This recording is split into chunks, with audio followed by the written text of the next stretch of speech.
क्या आपको पता है कि मिस्र के फिरौनों को कैसे दफन किया जाता था? और वो अपनी लाशों के साथ ऐसा किया करते थे कि हजारों साल गुजरने के बावजूद भी उनकी लाशें आज तक महफूज हैं। मिस्र के बादशाहों को फिरौन कहा जाता था। मिस्र की तारीख में कुल 30 फिरौन गुजरे हैं, जिनमें से बाज नेक और सालेह थे और बाज बदबख्त और दरिंदा सिफत लोग थे। इन तमाम तर फिरौनों में सबसे बड़ा जाबिर और जालिम फिरौन वो फिरौन था जो हजरत मूसा अलैहिस्सलाम के दौर में था, जिसका जिक्र कुरान पाक में भी मिलता है। उस फिरौन ने खुदाई का दावा किया था और वो मुसलमानों पर अपना जुल्म सितम भी करता था। दोस्तों, मिस्र की कौम में अगर कोई बादशाह मरता था तो उस मरने वाले बादशाह को एक खास तरीके से दफन किया जाता था। उस मरने वाले बादशाह की लाश को हनूत करके, यानी एक खास किस्म का मसाला लगाकर दफन किया जाता था, जिससे फिरौनों की लाशें गलने सड़ने से महफूज रहती थी। बादशाह की लाश को हनूत करने के लिए सबसे पहले उसके जिस्म से तमाम अंदरूनी आज़ा को बाहर निकाल दिया जाता था, सिर्फ दिल और आंखों को छोड़ दिया जाता था।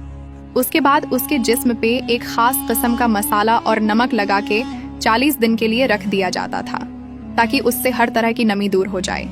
40 दिन बाद उस जिस्म पे खुशबूदार तेल और फूलों से हासिल शुदा अरक लगाया जाता था।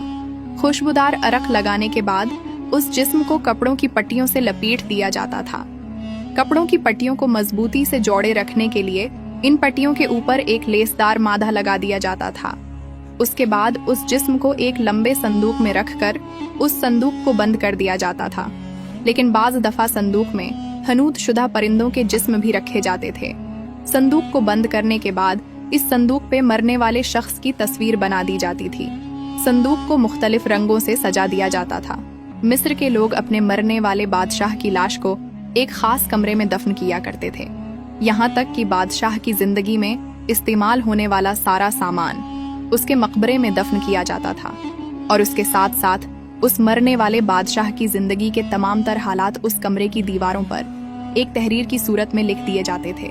ये सब कुछ मिस्र की कौम इस वजह से करती थी क्योंकि उनका अकीदा था कि मरने वाले ये लोग दोबारा इस दुनिया में आएंगे।